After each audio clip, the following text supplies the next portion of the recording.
This is Cam McCaul. I was lucky enough to give him a full-on side hug in the commentary booth at Joyride this year. And when you talk about somebody who's done it all in the sport, Cam has done it all.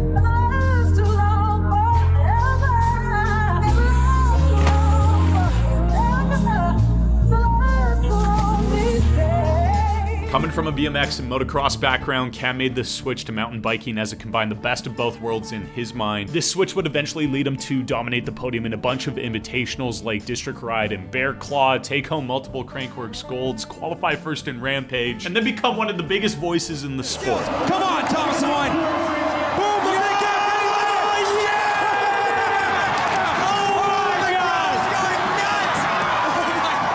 Now, before Cam was able to get all this done, he first needed to learn the bike stunts that would take him to these places. And considering airbags were almost non-existent during his childhood and foam pit access was limited, he took to his parents' house to use their pool.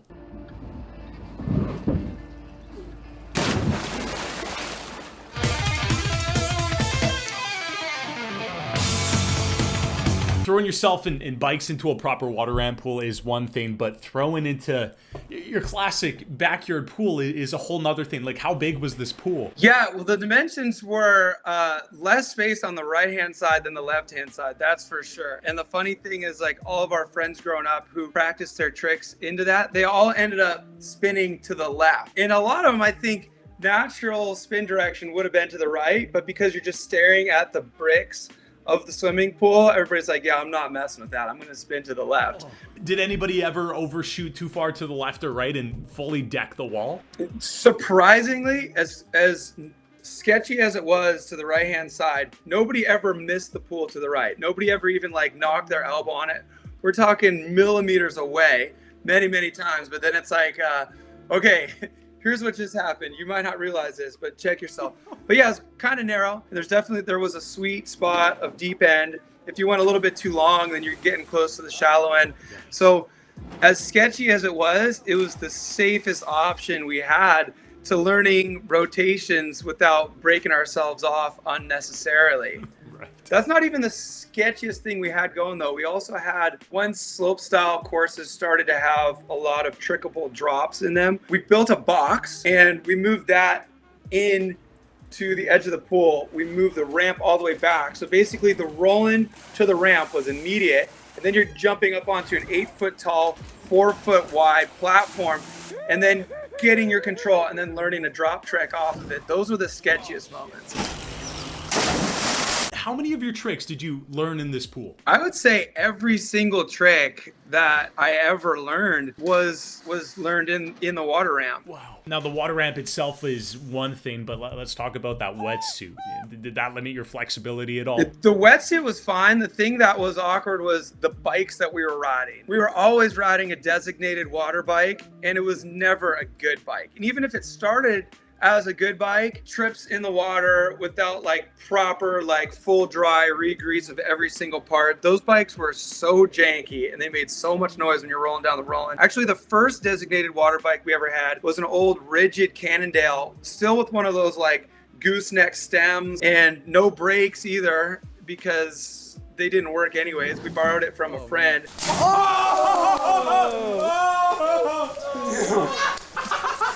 But yeah, learning all of our tricks on that bike, as soon as we got on a normal bike, on a mulch jump or on a dirt jump, the trick became easier because we weren't riding a janky bike.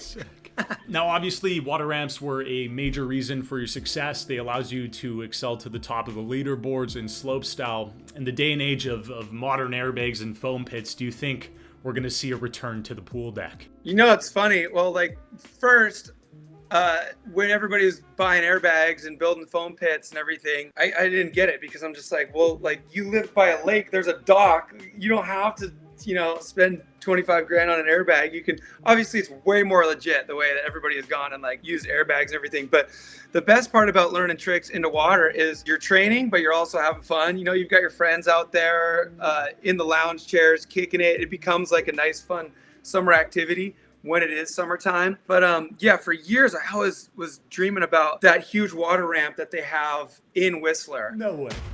It's like I gotta ride that thing, and you guys hit it. We snuck in like middle of the night and jumped it. So sick. I still got a little chip in one of my teeth because it was so dark you didn't know when you're gonna land. But I finally did get in and ride that thing. And like I say, this was a long time ago, but I've always thought it would be such a fun thing during Crankworks to have like the water jump party, you know, like an afternoon where everybody just gets out there and water jumps and hangs out. Absolutely. Cam, as a lot of people know, your resume in MTB is extremely extensive.